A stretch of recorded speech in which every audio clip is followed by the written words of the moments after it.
We're going to look at graphing sine and cosine functions.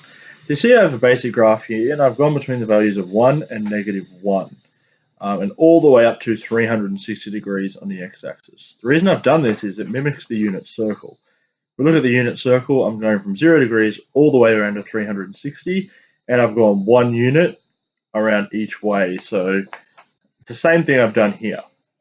And if we actually follow the unit circle, it follows our graph. So if I look at our value for sine, which is the x-axis on the unit circle, starting at 0 degrees, it's at 0.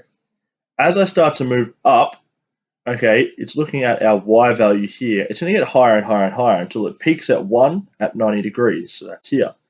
Then it's going to start getting lower and lower and lower as we go back around and we pass through. We're going to go down the other way here. It's going to trough down here, and then it's going to go all the way back up around to where it started. And it's the same for our cosine value there. So these are your basic graphs for sine and cosine. And there's a couple of things you can do with them.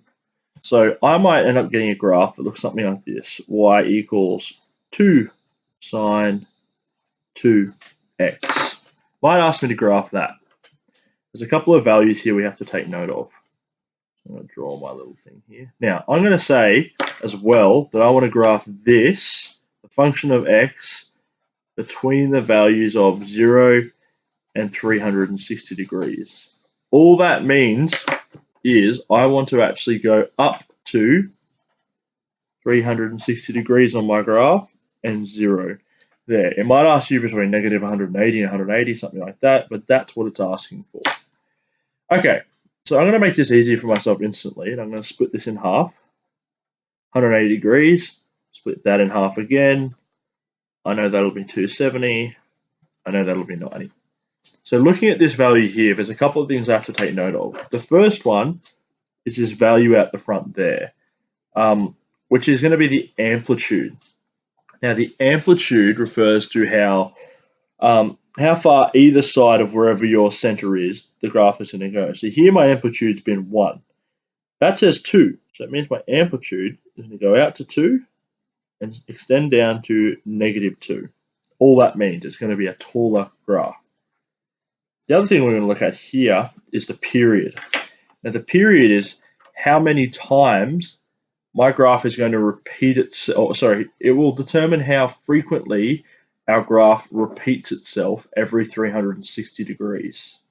To find our period, we do 360 divided by n. So that value is n, that value is a. So 360 in this case divided by 2 is 180. What that tells me is for every 180 degrees, I'm going to have a full sine graph, something that looks like and then starts to repeat itself. Okay, that actually should be moved way over here. So that point there would actually be at 360 degrees because it's going to start repeating itself there. So I know that every 180 degrees, I'm going to have a full graph looking like, looking like that. Okay, starting, going down, and then going up to start again. So I need to start. And I know that halfway between here and here, this graph is going to peak at 2. I know it's going to come back down and go through 90, which is halfway between. It's going to go down to the bottom or its trough. And it's going to come back up and start again at 180. Because remember, every 180, every 180 degrees, the graph's going to repeat itself. So I'm going to go like that. It's going to do this again. These graphs repeat themselves constantly or infinitely that way and that way. So I know it's going to go up and join there. It's going to go through that value. It's going to dip through there and then go up to 360 and go again and repeat itself, repeat itself, repeat itself, repeat itself. That's what those two values do. And it's the same for cosine, but you'll notice cosine starts at 1.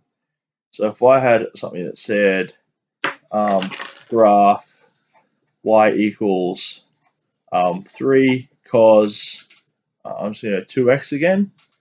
I'm saying that it's going to repeat itself twice every 360 degrees. and the amplitude is going to be 3. So that's going to be -3. Now cosine starts at the top. So I know it's going to go down and up,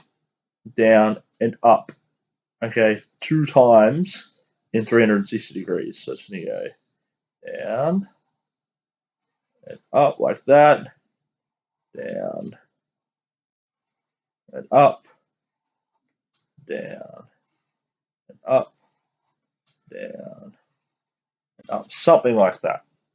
Okay, pretty easy. Now there's a couple of things that can also change these graphs. So you might get a problem that looks a little something like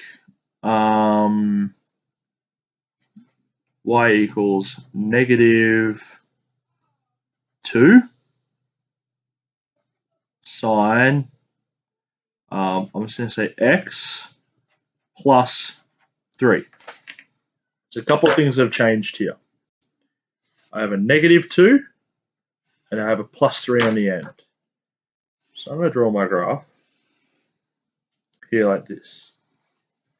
Now, what this is saying is, first of all, the one I'm going to look at is this +3 on the end. That's referring to my vertical shift. So how far up or down I'm going to move my whole graph.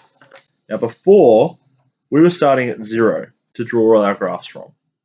But now I want to start at 3 instead.